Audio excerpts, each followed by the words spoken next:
Hi, everyone. We'll be waiting just a moment for everybody to move into the live meeting space.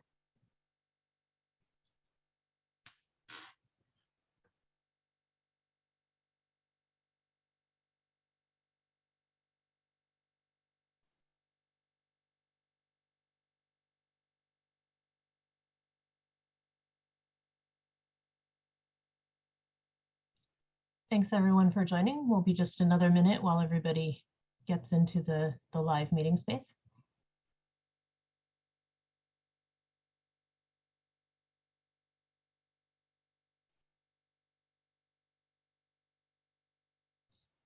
So I see we already have a question about the first in the series. It has not been posted yet, but we will provide a link at the end of this presentation of where you can watch for when it is posted.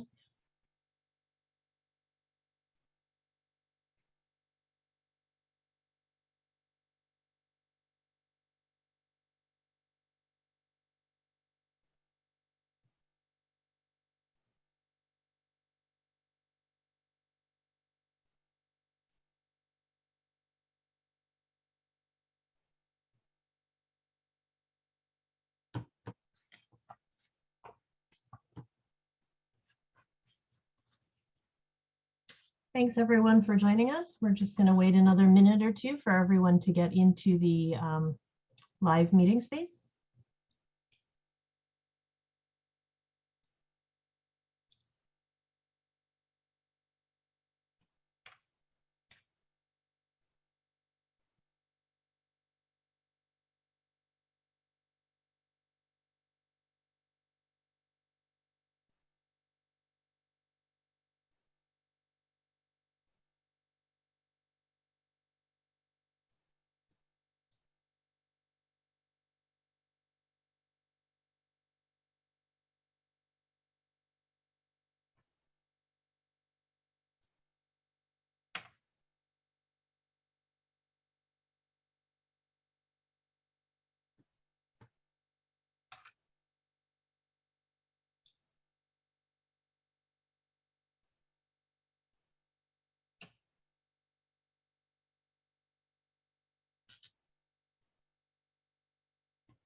Thanks, everyone, for joining us. We'll be waiting just another minute for everyone else to get into the room.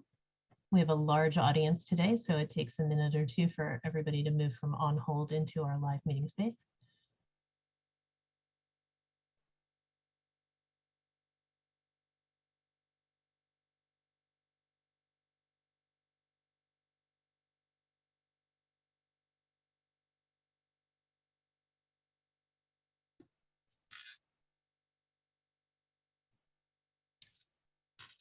Okay, I'm going to go ahead and get us started.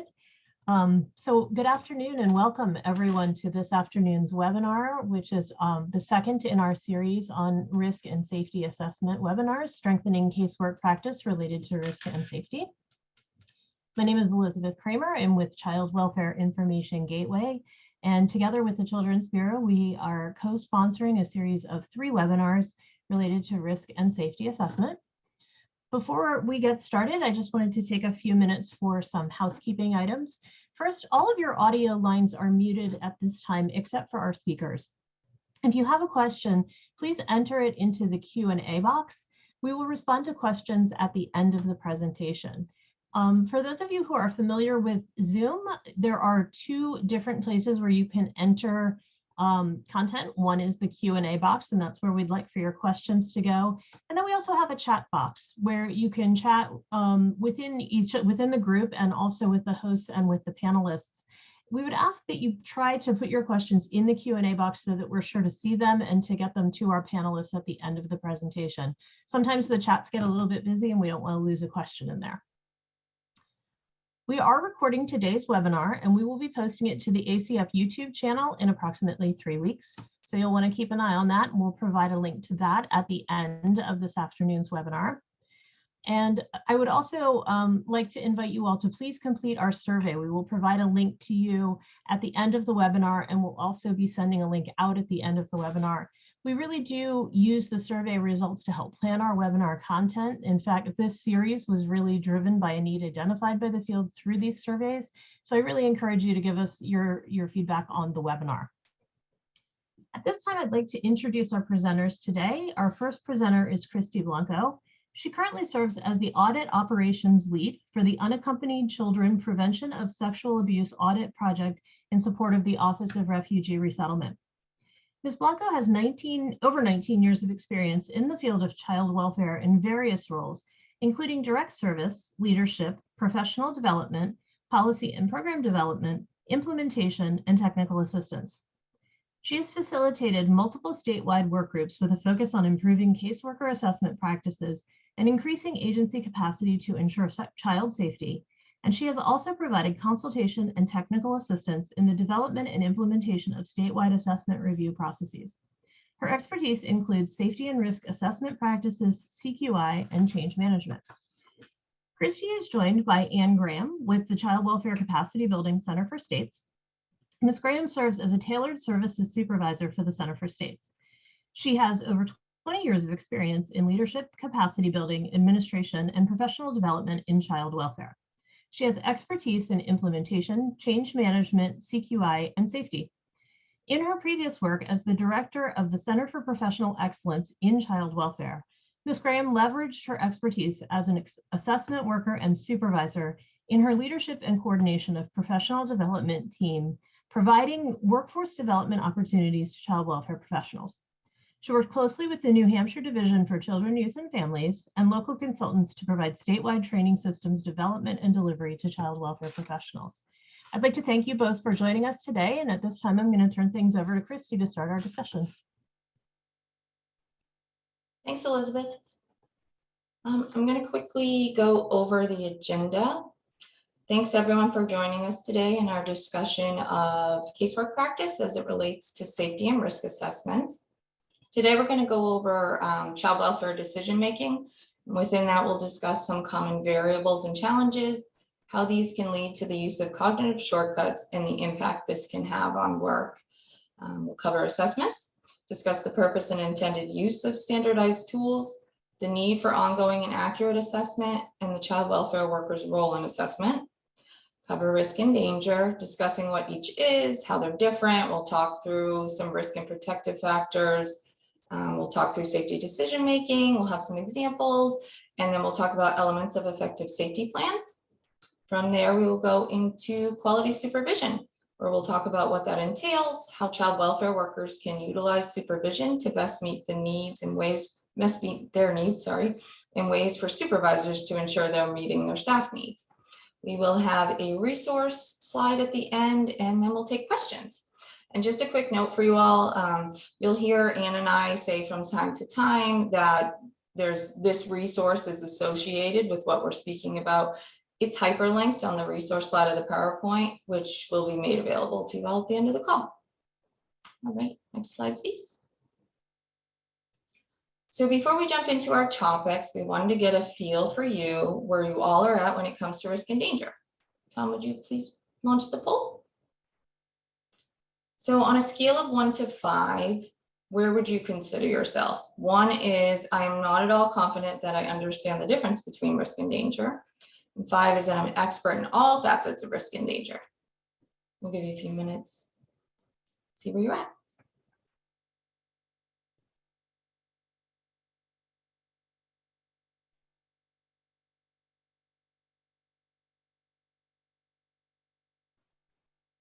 All right, Christy, we'll just leave this open for a few more seconds here. Let folks get those last votes in.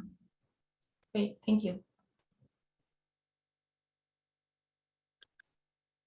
So if you haven't voted yet, I ask you to do so soon. All right, we're gonna close it out and take a look. Great. So everyone, for the most part, a lot of people feel like they're in the middle, 3 and 4, that's awesome. Some people are in the expert range, some really aren't sure, and that's okay. I think it depends on your experience in the field. Does this sound about right to everyone in the audience? If this is what you were expecting, can you give us a thumbs up, please?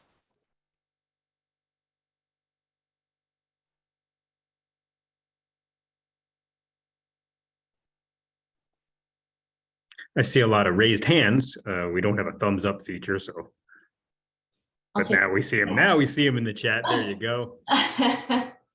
Raised hand, thumbs up, it's all the same. Thank you for participating. All right.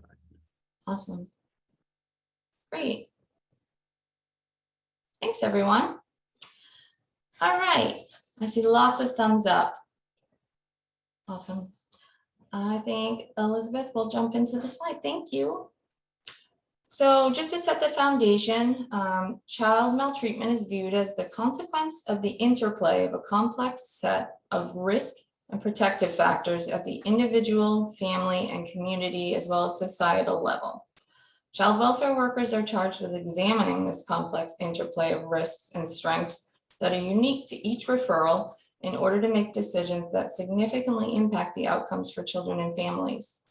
A clearer understanding of the multiple factors that lead to child maltreatment allows workers to focus on solutions and strategies to mitigate danger and reduce the likelihood for repeat maltreatment, while also fostering support and building on the strengths and potential for growth inherent in each family.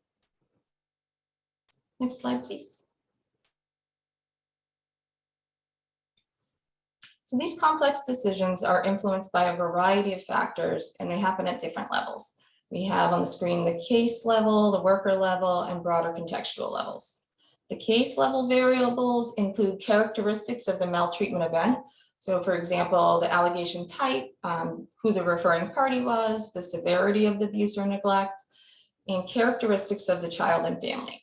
And these, for example, could be the age of the child, which directly relates to vulnerability, household makeup, history of priors, additional contributing risk factors, as well as protective factors.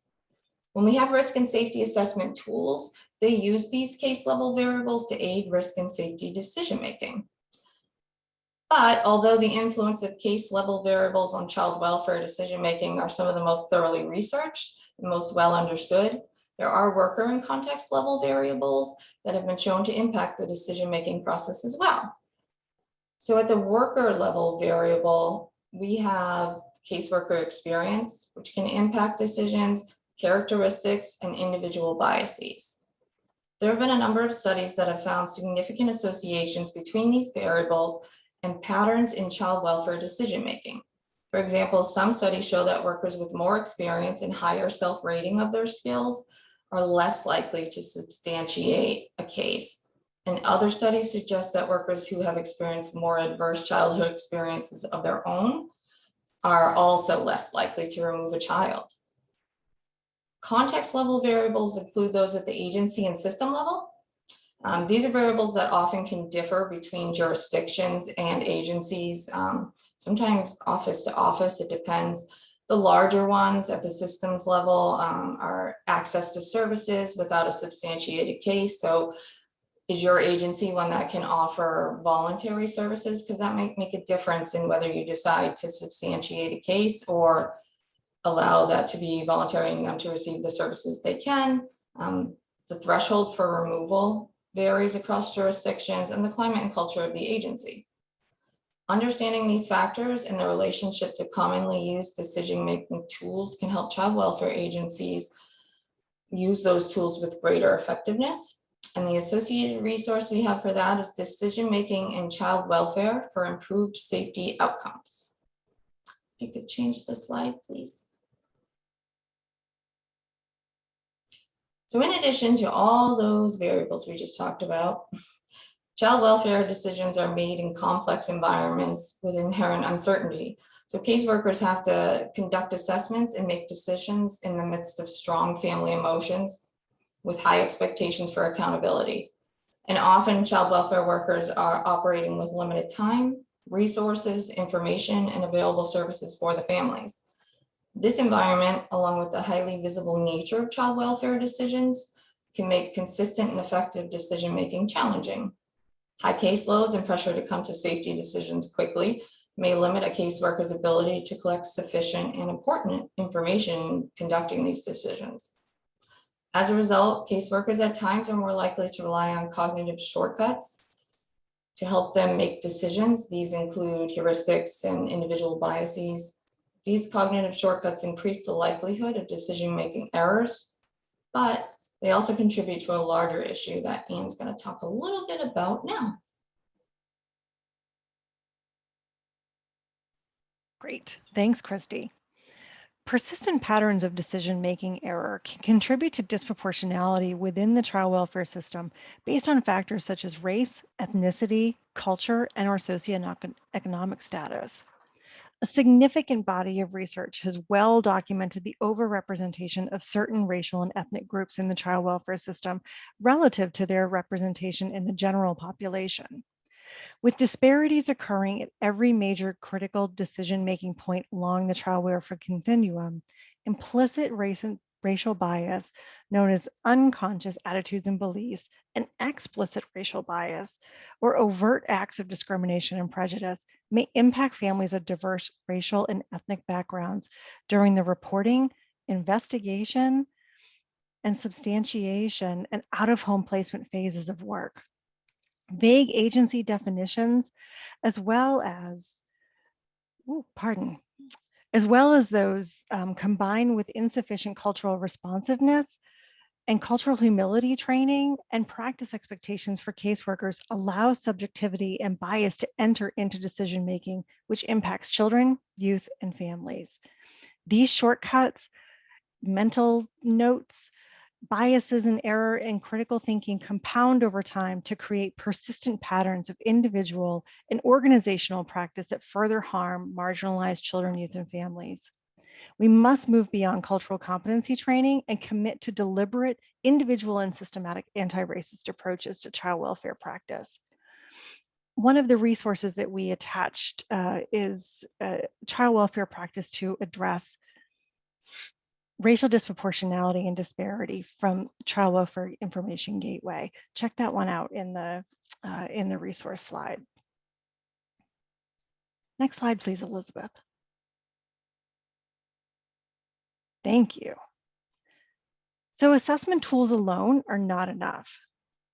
To address disparity and increase consistency in child welfare decision-making, the field has increasingly shifted from practitioner-based decision-making, which can be vulnerable to bias and mistakes, to more data-driven processes using structured assessment and tools. There are multiple different assessment models, assessment-making tools that agencies can use at various stages of working with a family, from screening, referring for prevention supports, assessment to case closure. Some common examples are structured decision-making, or SDM, and Action for Child Protection, the SAFE model, which was featured in the previous webinar. These tools are meant to guide decision-making, provide structure and increase consistency of decisions, and decrease individual bias in the process of working with families.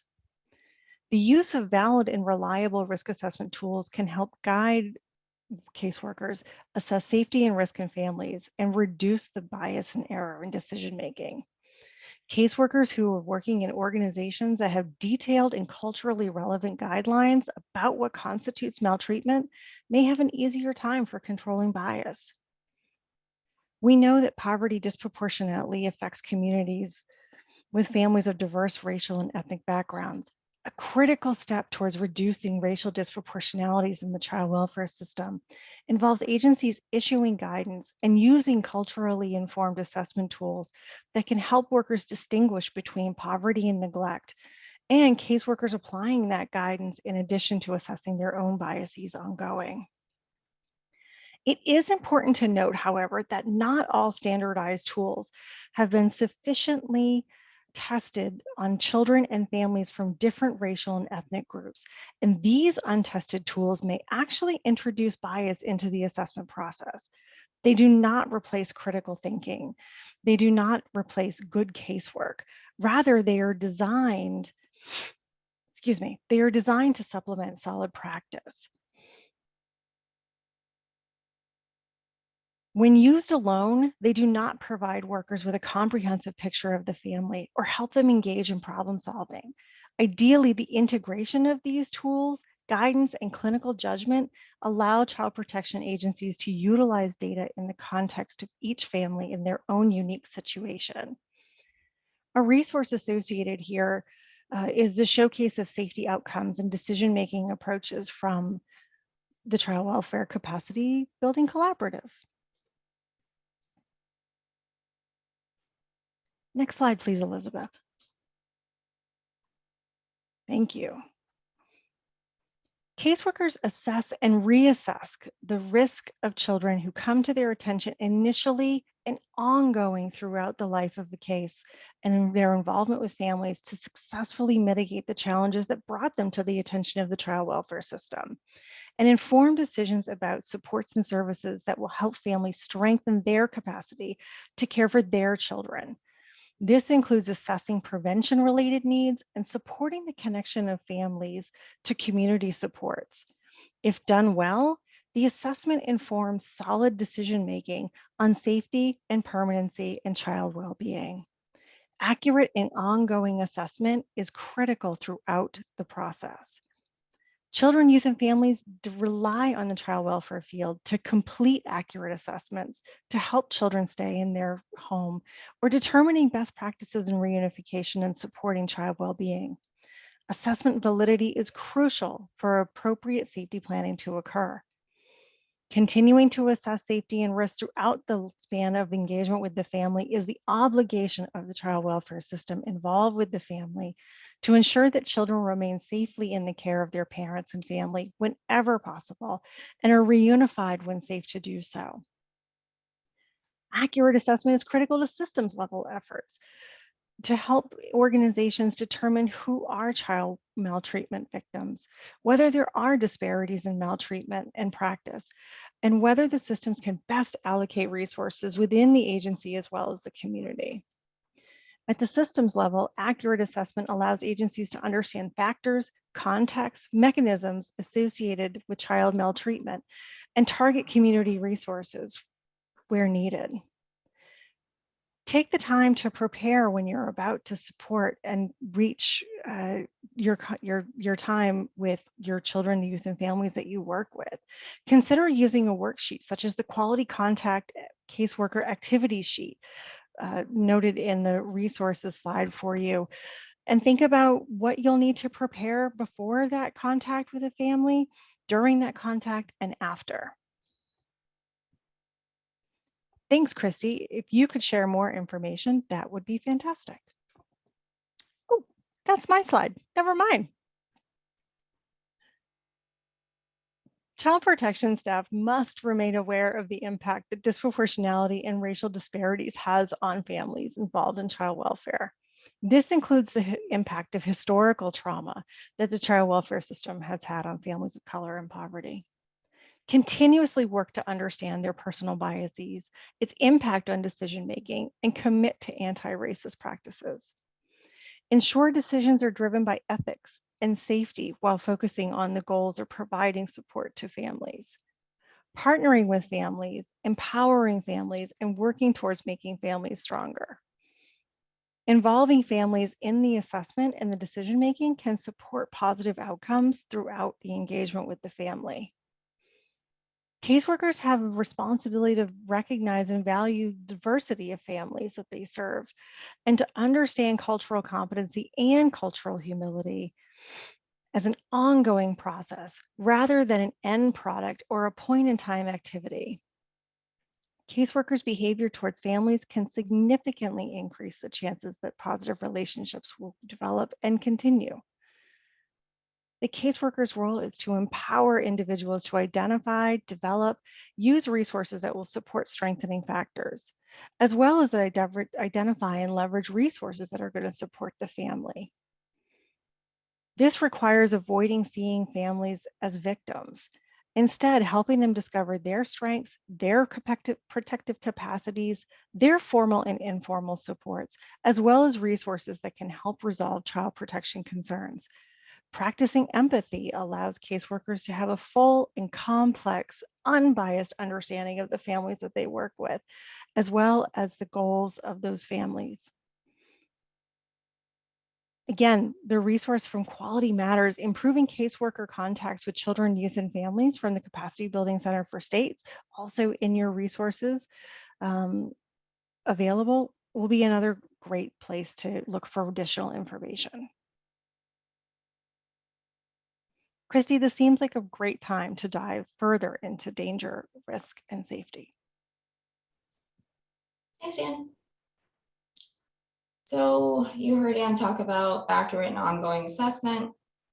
In order to be able to complete accurate assessment, we really need to have a solid understanding of danger and risk.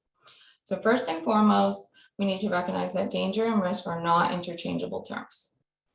Danger is defined as a condition in which the threat of serious harm is present or imminent, and the protective capacities of the family are not sufficient to protect the child.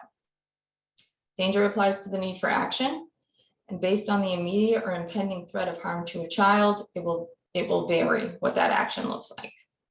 When caseworkers assess for safety, they're gathering information on threatening family conditions and current significant and clearly observable threats to the safety of the child or youth.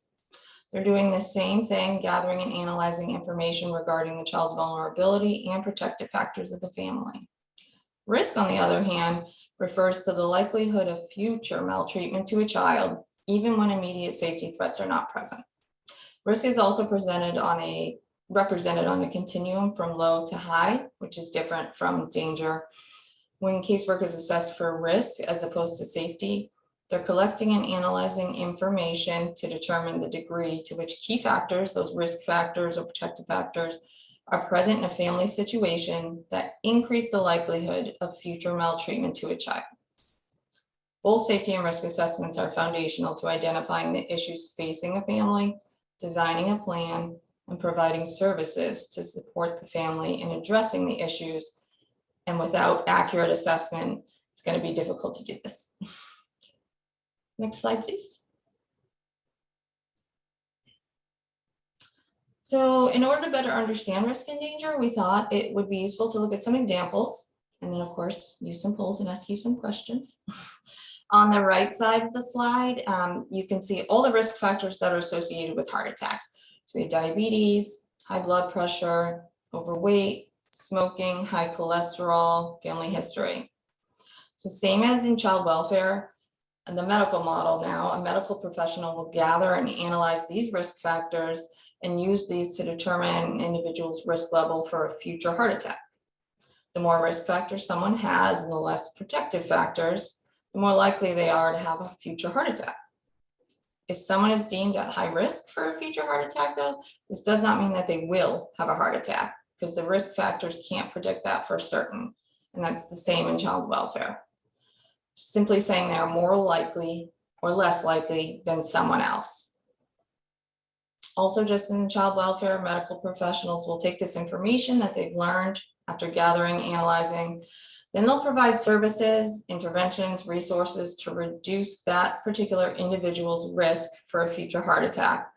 Now, those are going to be based on what that individual's risks or protective factors were, right? So they're going to vary between someone who is a smoker and someone who's not a smoker, someone who's overweight and someone who has high cholesterol. So the types of interventions will ultimately make up the plan, and that's going to be uniquely tailored to meet the individual's needs, just like in child welfare it is for the family. Next slide, please. Okay, now we're going to get ready for a poll. So we have individual A. They are 75 years old, considered overweight, have high blood pressure, and they're a smoker. Individual B, 25 years old, healthy weight, no current medical conditions or concerns, and they're a non-smoker. And individual C, they are 50 years old, they have high cholesterol and a family history of heart disease. They're also a non-smoker. Tom, could you please launch the poll? Who would you consider to be at highest risk for a future heart attack based on the information that we have?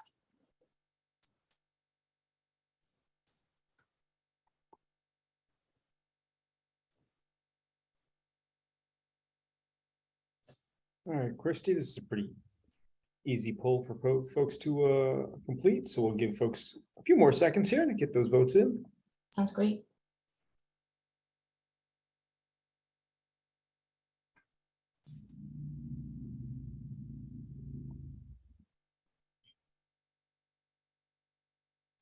And some folks are also using the chat as well. But you can use the poll if you want. We're going to leave that open just a few more seconds. Great. All right. Here you go. Right, so the majority have chosen person A, and there are people who thought maybe person B or person C. And I think, you know, we have very limited information, and this is probably where we could use help from a standardized assessment tool, potentially with our critical decision-making and thinking skills, as well as supervision. This is great. Thank you so much. Now, can you tell me who you would consider would be at lowest risk for a future heart attack?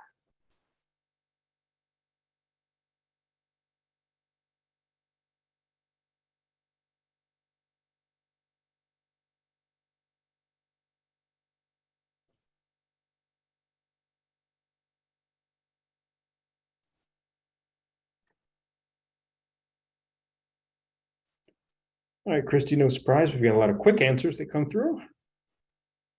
So we'll give folks just a few more seconds. That's great. People know their risk factors. All right, just another second or two for anybody to get those last poll votes in. Okay, we'll close this out and take a look. All right. Majority is for individual B. People do know their risk factors. Thank you so much, everyone, for participating.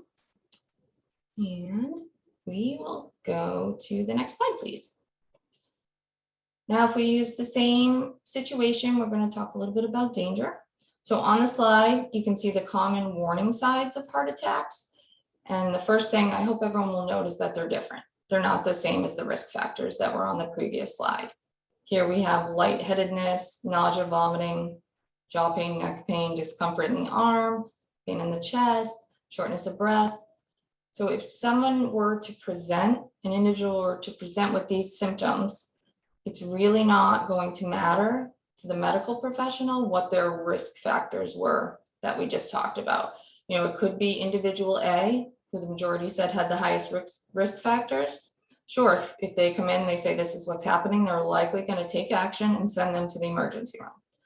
But if we look at individual B, who everyone felt was the lowest at risk, if they come in and say they're presenting with the same symptoms, I don't think the outcome is going to be any different. The medical professional is going to take action because it seems like they might be in imminent or impending danger of having a heart attack. Thanks, Elizabeth. We will go to the next slide, please. So now we'll talk a little bit about the same thing, but in child welfare. So in child welfare, risk factors are conditions, events, or circumstances that increase a family's chances for poor outcomes, including child abuse and neglect. These risk factors are associated with the likelihood of future maltreatment. So the same as the risk factors in the medical example were associated with the likelihood of future heart attack. Protective factors are conditions or attributes of individuals, families, communities, and larger society that mitigate risk and promote the healthy development and well-being of children, youth, and families.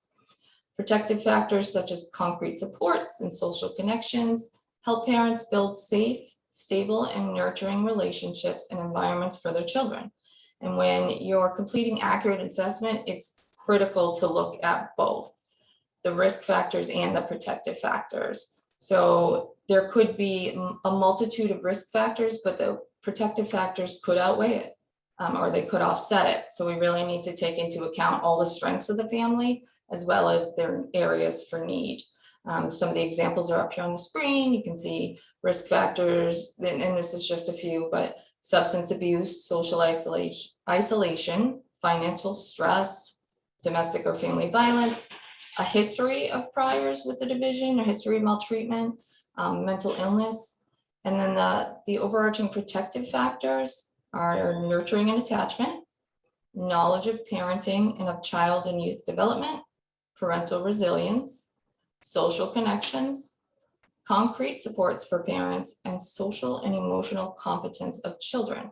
All of these can help families. The associated resource that you'll see on the slide is Protective Factors Approaches in Child Welfare. And there is also a protective factors for a strong family resource, which is in Spanish. All right, now we'll jump to the next slide and we'll take another poll, of course. We'll take a look at a child welfare one. So in this example, we have household ABC, similar to individual ABC. In the first household, children are ages 2 and 3. Parents are married and in their mid-30s. They have no prior involvement with CPS. Dad's an ER doctor and mom's a stay-at-home parent. In household B, we have children that are ages 15 and 17. A single mom who's 43. She has a history of depression. One prior report with CPS due to domestic violence. It was a situation where mom ended up leaving to keep her children safe. Mom has supportive family in the area also. And household C, 12-year-old child, 28-year-old single father who was previously incarcerated for 3 years and is currently unemployed but receives supports from the state. 4 prior reports with CPS due to substance abuse. And the mom recently passed away from a heroin overdose, and dad does not have any supports in the area. So I think, Tom, if you could launch the poll, we are going to ask the same question. Which household would you rate as highest risk for potential future maltreatment?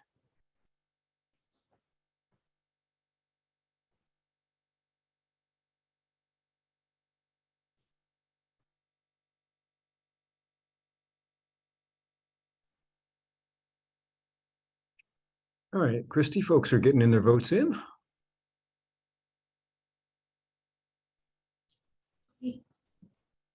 We'll leave this open for just a few more seconds.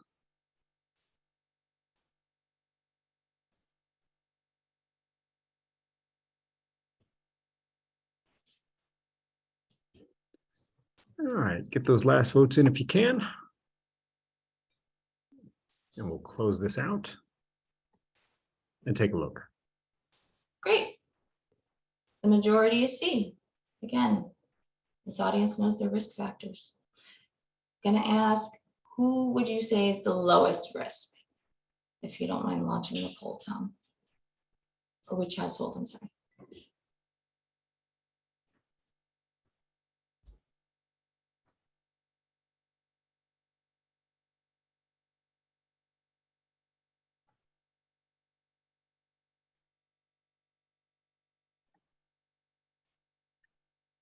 Thanks everybody for participating in these and sharing your thoughts or your ideas. We appreciate it.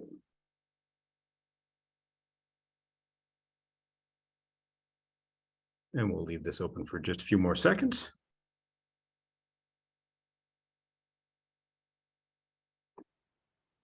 All right. Well, thank you, everybody. There you go. Awesome. Household A. Great, the majority.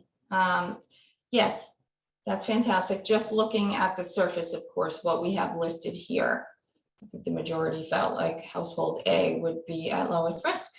Thanks, Tom. So we've highlighted that danger and risk are not interchangeable terms, and that if there's imminent or impending danger, we need to take action. So keeping this in mind, we're going to take a look at one. I think this is the last poll, I promise. One more poll, and I'm just going to read you a little scenario, and then if Tom, you could launch the poll after that, that would be fantastic. So, oh, can you go back one slide? Thank you. So we're looking at the same 3 families here. Nothing's changing. This is all the information we have. So we receive a report for lack of supervision. All the information we have thus far is up on the screen for everyone to see. Based on the little information that we know at this point, which household would you consider to be an imminent or impending danger if you showed up and there were in fact no caretakers home or available? And then if you could launch, oh, that was the last poll we have in there. Okay, if you could type it in the chat, that would be amazing. Oh, people are typing really fast.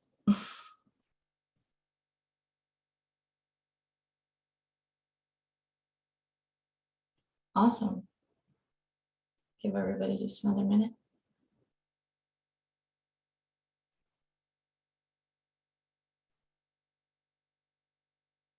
Great.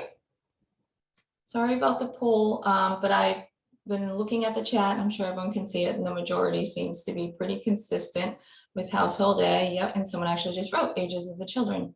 Exactly. So yeah, even though this family was at the lowest risk, when we take into account other pieces, and this one in particular was the age, which makes the child more vulnerable.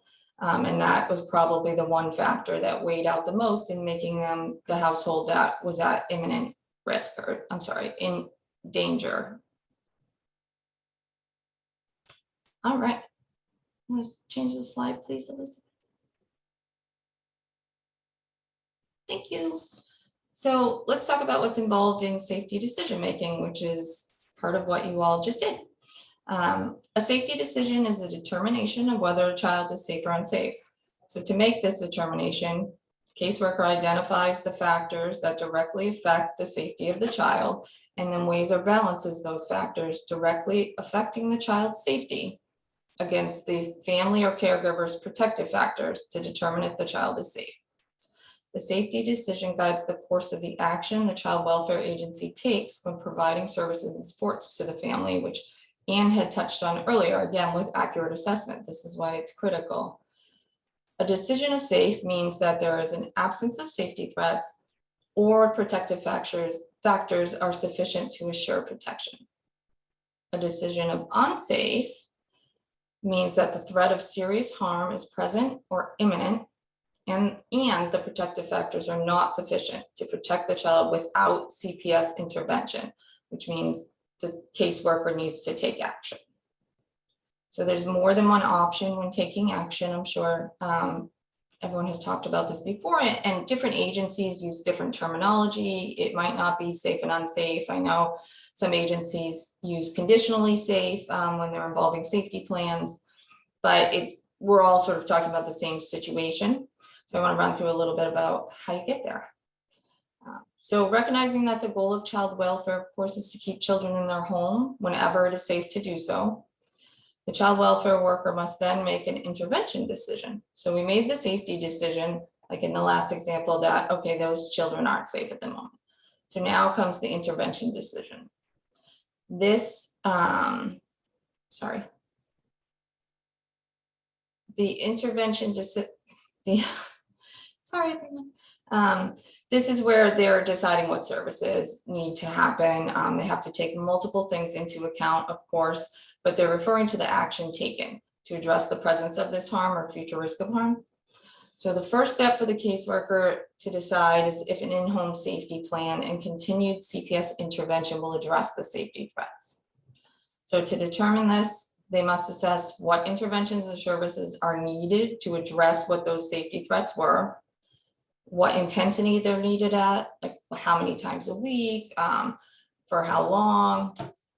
They need to identify if there are formal or informal supports, which could be family. It doesn't always have to be services in the community that can provide the interventions needed. They also need to ensure they're accessible and available, and assess the parent or caregiver's willingness and capacity to agree and abide by the terms of a safety plan. All of those things are critical when deciding if a safety plan can be used to mitigate the danger. If the safety interventions or services are not available or accessible to the family at the level the family needs, or if caregivers are unable or unwilling to accept and use the services, caseworkers then have to make a different decision. Caseworkers should consider whether the threat can be mitigated by an abusive caregiver leaving the home and a protective caregiver caring for the child. And if not, if out-of-home placement is necessary for the child. That should be a last resort. Before we transition to the next slide, if you guys could type in the chat what some elements of effective safety plans are that you know of, that would be great. I'll just give you a couple minutes. It's a little bit wordier than A or B.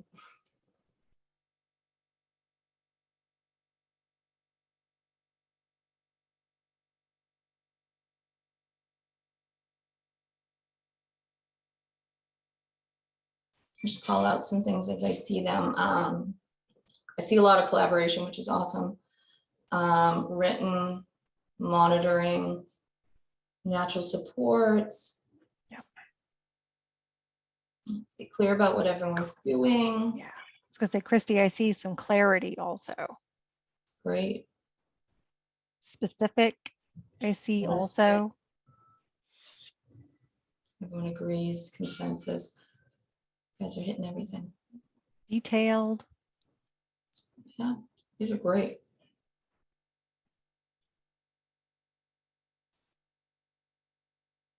Awesome. Thanks, everyone. Thanks. I think you might have touched on them all. Elizabeth, would you mind forwarding the slide? Oh, I like the smart. Thanks, Elizabeth. So because of the complexity and dynamic nature of the safety planning process and the decision-making process, as we talked about, there's no specific formula or model that you can follow. Just like in the medical model, the plan needs to be unique to the family. It's the same case here. It's going to be different regardless. You know, on the surface, it might look like 2 maltreatment reports are the same, or 2 situations of danger are the same, but every family has their own unique qualities, strengths, challenges, which means every safety plan should as well. There are, however, key elements of safety plans that really need to be included in order for it to be effective. I think you guys touched on pretty much all of them, but I'll run through them quickly for you guys. Safety plans are voluntary, temporary, and short-term. They must be able to be monitored. They're written agreements that require consensus, so they should be developed with the family and not for the family. All parties involved in the safety plan, including those informal supports, should be involved in the planning and should sign the agreement. An effective safety plan will outline realistic actions or activities that will help eliminate or mitigate any threats to a child's safety. They will also detail who's responsible for the actions or activities and under what conditions they must take place. The services outlined in the safety plan can be provided, like we mentioned, by both professionals, so maybe a childcare provider for that family that we just looked at, and non-professionals. Maybe there's a family member who can step up when let's say mom gets frustrated or she needs to go to the store and the kids have a difficult time going through the grocery store. Maybe there's someone who can support that. The plan has to have an immediate effect in controlling the safety threats, which I also saw in the chat. Strategies for long-term change, like parenting classes, other types of education, counseling, they don't belong in a safety plan. Those should be in a case plan moving forward, or an action plan. Some states use action plans if they're not opening a case. That would mean those are longer term and there's not an imminent danger. These safety plans should also be as minimally disruptive to the child and family as reasonably possible to keep the child safe. I think everybody seems to be pretty well aware of risk factors and safety. And I really appreciate everyone participating. And I think that this might be a good place, Anne, to talk about supervision and supports to help caseworkers in making these critical decisions. Great. Thanks, Christy. Quality supervision directly contributes to employee satisfaction and the desire to stay on the job. Supervisors play a pivotal role in how staff experience the organization as a diverse, supportive, and inclusive workplace. Following Alfred Kadushin's model of supervision, quality supervision should have 3 different components or 3 aspects. Administrative, to address compliance with agency requirements. Educational or clinical, to address developmental needs and build critical thinking skills. This can look like coaching, modeling, other unique activities that support initial and ongoing learning for team members. Supportive supervision. These are activities targeted at attending to the social and emotional components of the work. With competing priorities, a lack of time and resources, high caseloads, it can be challenging not to get stuck in administrative supervision. Leaders in child welfare must move beyond checking the box or task-oriented supervision and engage in supportive as well as developmental conversations to ensure individual and organizational growth. The supervision experience might look different across the phases of continuum in child welfare. The questions, decisions, actions a team member in the role of intake, referral, or hotline, as some states refer to it, may engage in activities such as debriefing a challenging referral call, developing competence using a screening tool, participating in on-the-job training related to a computer system. Those things will be unique to that role. A child welfare team member conducting assessments or investigations may participate in activities such as debriefing a particular assessment or visit, engaging in coaching related to conducting interviews of children, participating in ongoing training with their supervisor on the valid use of a safety tool that deepens and confirms their critical thinking skills related to determining safety versus risk. And caseworkers involved with families in an ongoing way may experience supervision conversations that deepen their learning and competence in developing actionable and targeted case plans with families that address the safety and support of children remaining in the home or returning home. Help assess the effectiveness of service providers in providing needed services, as well as coaching to support the ongoing assessment and risk safety. Next slide, please, Elizabeth. In order to participate in quality supervision, prepare. Make a list of your questions for each supervision. Work to minimize your distractions and maximize your one-to-one time you have. When taking notes, write down key dates for follow-up and key words to help you remember information about families or information you want to talk about. If you're finding that you don't have time to get to all of your questions in your one-to-ones or your supervisions, talk with your supervisor about it and see if there's a different approach you can both agree on. Let your supervisor know how you learn best and don't be afraid to ask for help and offer your suggestions. You know how you best learn. And this same goes for supervisors. Supervisors need strong support from their supervisors. Consider what you need from your supervisor to be your best. Communicate. Let each other know what you need. Share your expectations with each other. Let your team and your supervisor know what's helpful to you so that you can receive the time and support that you need and know what to expect from others. There's additional information in the Supervising for Quality Child Welfare Practice from Child Information Gateway that will be an ongoing resource for you. Next slide, please, Elizabeth. Moving beyond compliance-based supervision helps assure that there's ongoing attention to individual learning and growth in the role and the organization, as well as support, not just the compliance. Using open-ended questions require team members to think for themselves, and people are more likely to take action and become empowered if they're part of the process and the solution. This is a parallel process when we're working with families and engaging with families. None of this is new. Feedback should be positive and growth-oriented, constructive. Elements of better feedback include specific and objective information, delivered timely, and includes strengths and areas for improvement that encourages efforts to move forward. This also sounds pretty familiar to our communication style and communications with families. Flex your style based on others' learning. Coaching, field supervision, modeling, doing with, all support ongoing learning and can support improvement of skills, critical thinking, and transfer of learning from training to everyday practice. Don't rely solely on one-to-one virtual or in-person supervision meetings. Supervisors can support development by engaging in continuous quality improvement activities, including documentation review, case monitoring, and caseload monitoring, attending home visits and community meetings and case consultations with team members, all to provide on-the-job information and strengthen learning. In addition, reframing scenarios, information, practicing from a place of empathy, or seeking to understand may help team members consider varied perspectives. Help your team members understand the why behind the work.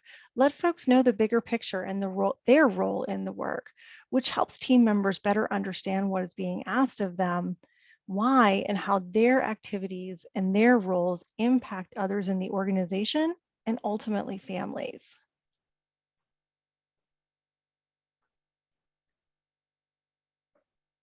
We invite you to stay connected with the Capacity Building Center for States. Oh, positive. Next slide, Elizabeth, please. Fantastic, thank you. We invite you to stay connected with us by subscribing to the Capacity Building Center for States and Child Information Gateway. Figuring out who can help you, who can potentially answer questions, connecting with professionals from across the country and territories, accessing chat, national authorities, and research supports and more are available for you through both entities. Connect with the Gateway for resources, research, and library services and more. Links for those will be available in your in the resource page also. And I would be remiss, Elizabeth, for our next slide if I didn't invite all of you to join us on September 28th, 2022, starting at 10 a.m. for the Child Welfare Virtual Expo. So each year we host an annual expo with child welfare professionals from across the country. So we invite you to register and join us to talk and to learn more about the power in partnerships, prioritizing lived expertise in child welfare. I'll pop a link to the registration in the chat, and we'd love to see you there. Fabulous, Tom, you beat me to it. Fantastic, thank you.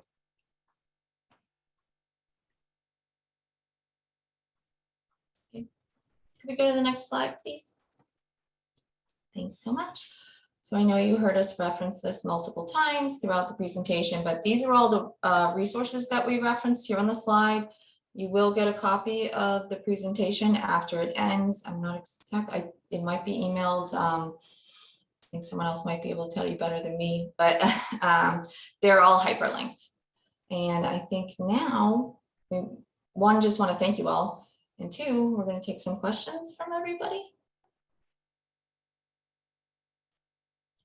So Christy, I can speak to what will be sent out. So this afternoon, evening, or tomorrow morning, you should receive an email. It will include a certificate of participation in this course. It will have the slides, which will include the resources page, and as you noted, is hyperlinked. It will include a link to registration for webinar 3 in this series that we'll talk about in just a moment. And it also will include a link to the webinar evaluation, and that's where we would gather your feedback on this webinar and any suggestions that you have for future topics. So be watching your email boxes for that. And at this point, I will go ahead and turn it over for questions. I'm not sure, Kara, Cynthia, are you all facilitating that? I know we've had some come into the question box. Yeah, I will go ahead and facilitate the question and answer. We've had a few of them come in here. So the first couple of questions here are related to the part of the presentation around danger and risk. So this specific question asks, can you discuss your perception of the difference between impending danger and risk? Sure. Thanks for the question. And I think I did see that someone, it was similar in someone's model. So for risk, we're looking at future would be what I think the most immediate thing is. For danger, we're talking about imminent. And when we say impending, it's very, very near. So if a child, you see they have, the parents haven't always been around at night, but they're working through it and they're not leaving them home alone. I know I'm going back to the other example. It's all that came up.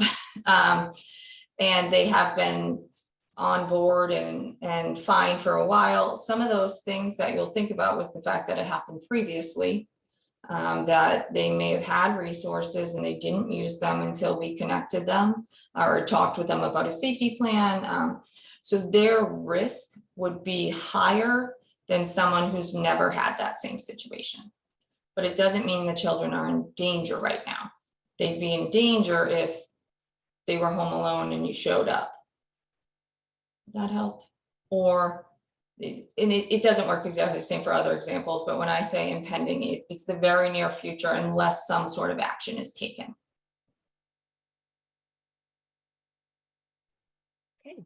The next one here is around the idea of assessing for poverty in risk and safety assessments. So specifically, the question was related to some of the case examples that were provided, in that in these examples, multiple of these families could potentially be at risk, but oftentimes SES becomes the focus of the assessment. So in what ways can we think about reframing our lens when we take into account things such as SES during our assessment with families? I don't know, Anne, if you want to, the first thing I can say for reframing or thinking about it differently, I think it's really critical to understand that poverty, financial stress, that's a contributing risk factor, just like anything else.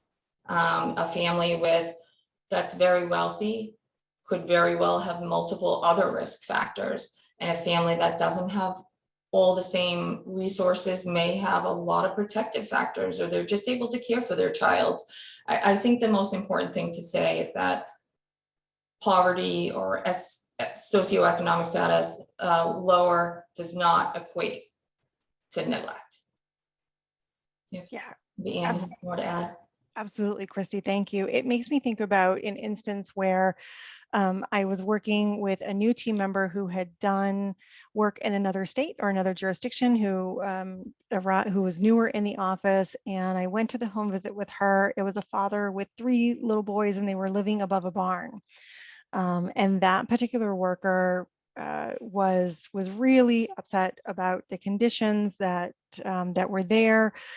We had a really good conversation with Dad, though. We had a really good conversation with those 3 boys, and it wasn't ideal of a situation, and it was not dangerous. The steps that Dad was taking to create safety and to secure resources did not equate anything more than referrals to community organizations for additional supports for him. And we had a really good conversation around, why and that the idea being that this was an untenable situation for that newer worker in the office that required a safety plan or a safety intervention. We had a really good conversation that safety was achieved there. And we provided resources around mitigating some of those risk factors that may have been there. Kara, I also would be remiss if I didn't note that our 3rd webinar that will be in September is really going to focus on the interaction between poverty and risk and safety assessment. So more to come on that as well. That was a fantastic answer from our 2 presenters today, but we can do a whole webinar on this topic, and we plan to. Yeah, great. Yes, thanks for that reminder. The next question that we have here is related to safety plans. Specifically, do safety plans have a deadline? Yes. I mean, that's a short answer. They should. If it's a safety plan, I mean, I can't say, what the deadline is, because their safety plans look different for every family, every jurisdiction. We don't know what the situation is, but they should be definitely short term. If it's something that needs ongoing, then it should possibly be a case plan or something. It should probably look differently. Do you have something? I don't know, Anne, what do you think? Yeah, so certainly time limited. Families don't deserve to live in limbo. So really thinking about what is needed for safety in the moment, and are folks able to coalesce around that and have consensus around these people will do certain things for a certain period of time until further conversations can be had around safety for the longer term. So definitely far more short term, if that's what deadlines mean. If we're reading that. Yeah. Yeah. And I think it speaks to, it's not one or the other, in my opinion. You might have a safety plan that's short term just to address the immediate safety threats, but at the same time, you're working on other action plans or case plans that might involve longer term steps to continue to ensure that child's safety.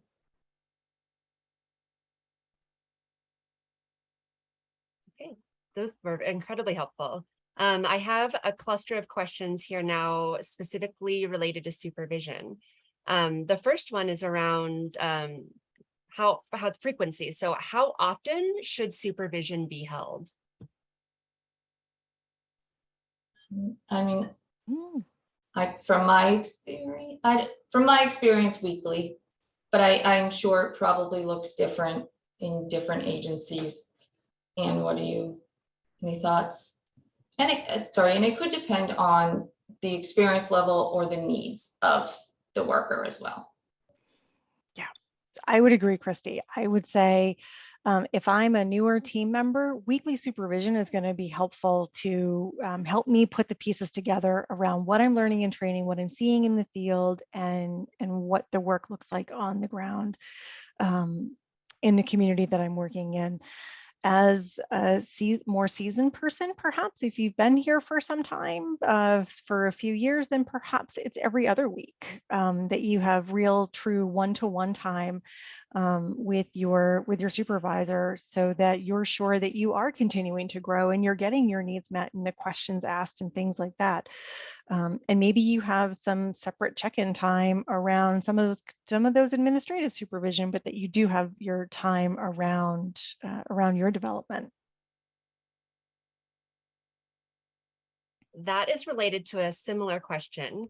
Given the recent increase in worker turnover rates in child welfare, what are some ways in which a supervisor can really meaningfully support new workers?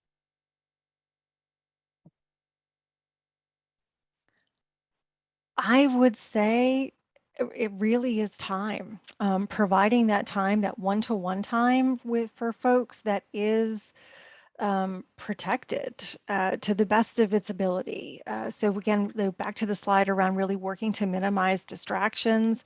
If you're able to position yourself with your computer or your in-person office around having some protected time to dive into questions and to have deeper conversations, really truly can be critical to that relationship and to developing competence and confidence in the work overall. And I would just piggyback, I think especially as a new worker, it's critical for supervisors to be able to flex their style, and not just the way they, you have to flex your style in general around how people learn, but I do think coaching and modeling and field supervision is really important. Yeah, absolutely. I would be remiss also, so this is a fairly longer answer, sorry, Kara, connecting those newer team members with others who are in the office who are a bit more seasoned, right? The supervisor does not have all the answers. And your team members are amazing, very, and have so much to contribute also. And there are some questions that, really is best one-to-one with a colleague. And so having people match up or do a visit together or join a conversation together as colleagues can also be an unbelievable learning opportunity for both folks. Yeah, those mentorships are, I think, critical in the beginning. Okay, we've had a couple of people here ask similar questions around the incorporation of reflective practice or reflective supervision in child welfare. What your thoughts, resources, specifically on that, on reflective supervision? So reflective supervision requires active listening from both parties. And so to me, that goes back to the idea of really minimizing those distractions. It's really hard to actively listen to folks when the cell phone's going off and your messaging system is going off on your laptop and so forth, and folks are coming in and out of the door, whichever the door is, the virtual door or the actual physical door. And that really also requires the thoughtful questioning and open-ended questioning with both parties involved in that reflective questioning and active listenings to help uncover their own knowledge. As a newer worker, that can be really challenging to put all those pieces together. As a newer supervisor, to put all those pieces together as to what it is that I'm hoping to do. So folks may rely That may be reflective questioning or reflective supervision may be a little more challenging as a newer person to get the hang of. And it's necessary also for own growth too. So it doesn't have to be one or the other, I guess I would say. Yes, that reminds me of a particular staff member who I loved when she was new, and I would give her, she would ask a question. Apparently I would always say something like, well, what do you think? And she would be like, why can't you just tell me? Well, I think it's important to hear what you think and work through, you know, the reasons why that may or may not work. So reflective supervision is critical.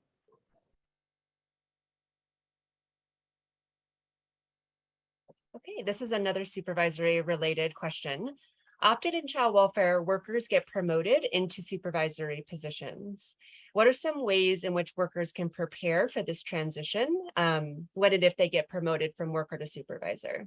Do you have any resources, suggestions? Right off the top of my head, I would say something very similar to a new worker.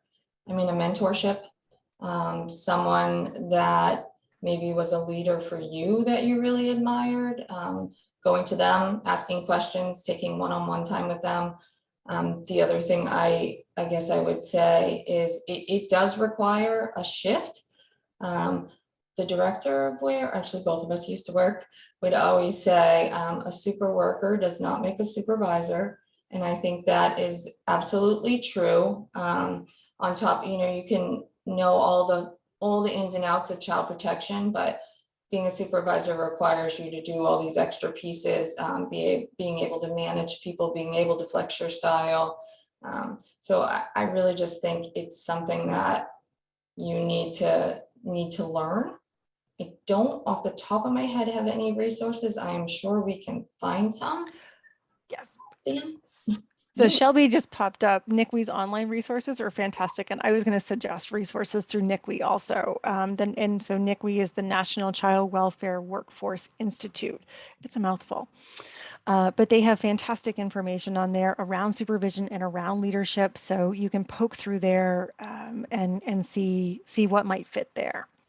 The other thing I would suggest, in addition to what Christy noted, is moving from a team member to a supervisor will also ask you to reassess and reevaluate your relationships with your peers, because you are moving from a peer colleague to a different space. And so attending to that and what that means for those relationships is also really important, in addition to preparing for the role, period. This is a different team that you'll be working with in a different way now, and that's important to think about too.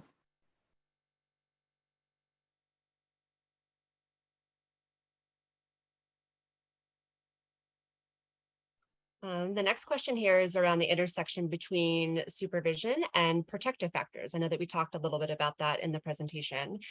So what role do protective factors play in assessing for risk and safety in the field?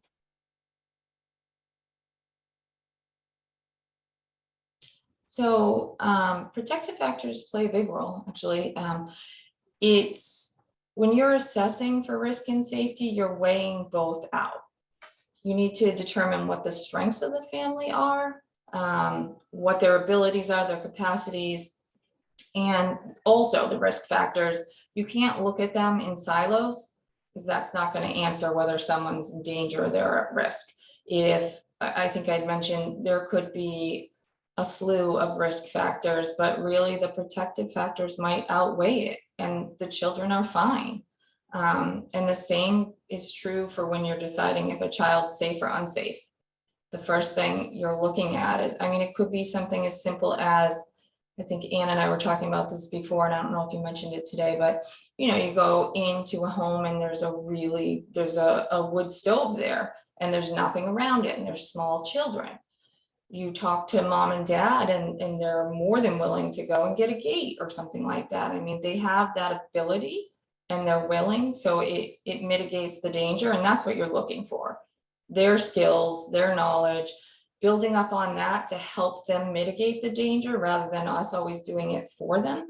because they're the ones who will need to carry that through as time goes on. CPS isn't always going to be there, so it's helping them understand what they have for strengths and how to build that up.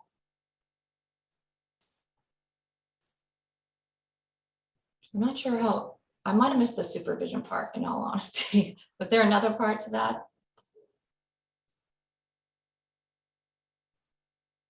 I think that answered the question. Just primarily, really, how do we incorporate the protective factors into our assessments? But I do have a follow-up question from that you talked a little bit about SDM and the action for child protection models in the presentation. Do these instruments themselves incorporate protective factors into the questions that the workers are completing, or are protective factors something that the worker should gather on their own through their clinical work or their clinical practice and ask separately? How do those intersect during an assessment? Anne might be able to speak more to the specific SDM in action, but just quickly, I would say you should always use your clinical skills and critical thinking and when you're assessing, because the tools are meant to just guide and help. I'll kick the rest to Anne. The action for child protection, or the SAFE model, incorporates protective factors into that tool. So as team members are working through the tool, there are prompts around what are the protective factors that do exist, and that is embedded in that tool.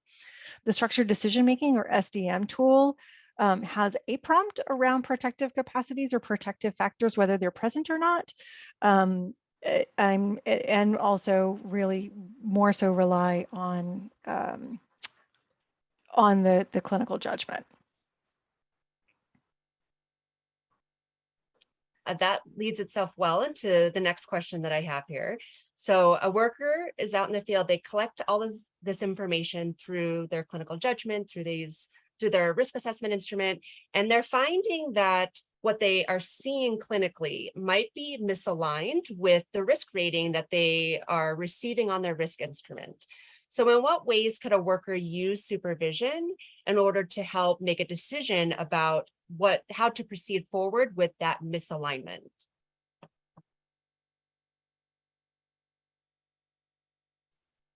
Christy, do you want me to start? Yeah, that's totally fine. Either way. If you want to keep jumping in, I'm like,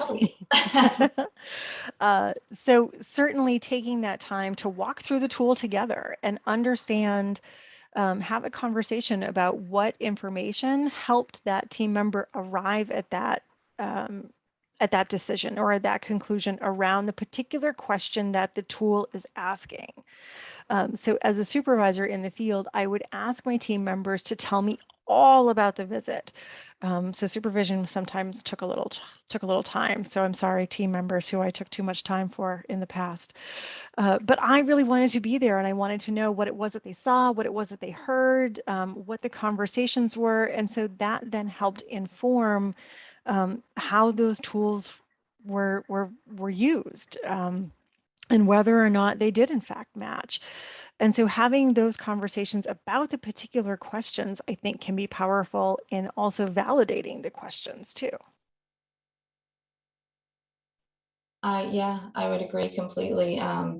Same thing. I think this really speaks to not just compliance-based supervision. So a lot of times that revolves around, did you make the time frame? How did you see every child in the family? It really means digging a little deeper and understanding the family for yourself, which I think is super important as a supervisor, because you are ultimately the one who's helping and responsible. All these families are really your families at that point. And I think to feel comfortable supporting someone and agreeing with the decisions they make, you would have to know more about the family. The only thing I would add is that at times when it's hard to determine, the staff members having a really hard time deciding why or explaining why that the supervisor can go with them on a visit and ask some questions themselves. And I think that I've done that many times, and it's really helpful, I think, for both, because then they see, I get a more solid understanding of what they're referring to. And then there's also that opportunity for some modeling. Okay, and I think we have time for one more question. And this one is about self-care. So we all know in social work practice and child welfare in particular that self-care is incredibly important. So in what ways can a worker use supervision to support or enhance their self-care in practice?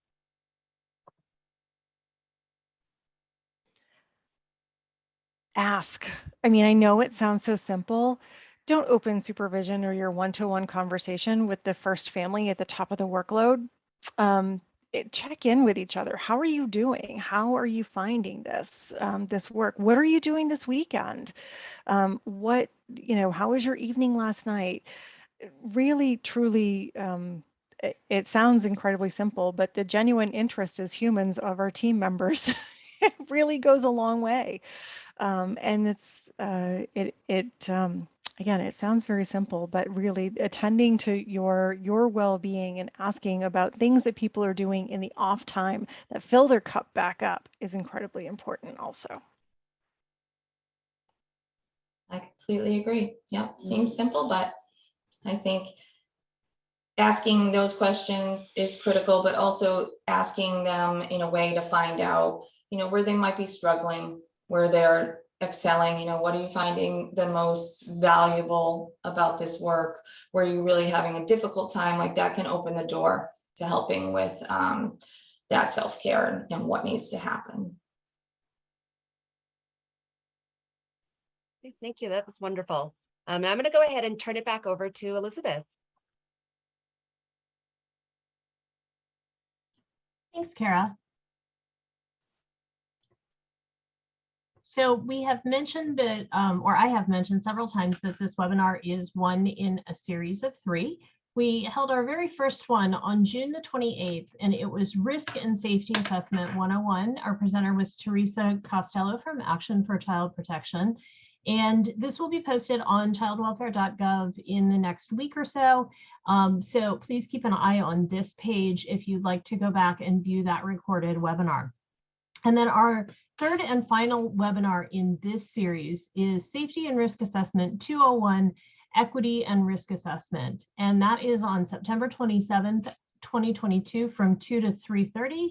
And the registration link is here. We also will be publicizing it through our various emails and listservs and communication channels. And if I could ask Cynthia or Tom to go ahead and pop the registration link in the chat as well, so that folks can go ahead and register for that webinar if you are interested.